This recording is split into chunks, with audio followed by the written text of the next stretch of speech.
موقع برای تیم مس میان پشت محوطی جرمی. چه فرصتی، چه موقعیتی و حالا توپ توی دروازه قرار میگیره. گل اول رو بازیکن مس میزنن. دقیقه ببینیم با هم اینجا این شوت چقدر خوب زد، به طاق دروازه فرستاد توپ رو علیرضا نقی‌زاده. اونورم یه بازیکن داشت اما خودش با جسارت ضربه کرنر باید زده بشه. این ارسال اشتباه عجیب پورحمیدی و گل دوم.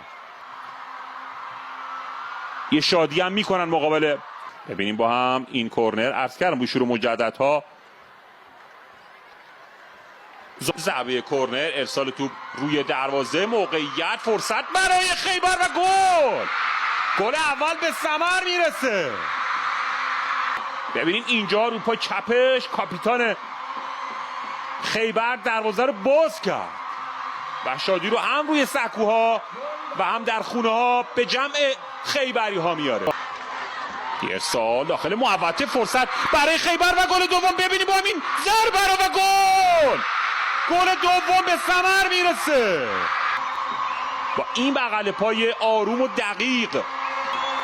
ببینیم با هم، فکر کنم اسماعیل بابایی بود که کار داره دنبال میشه. حالا فرصت برای خیبر، مهرداد قنبری، این ارسال، موقعیت برای گل سوم و به ثمر رسید توسط چه کسی؟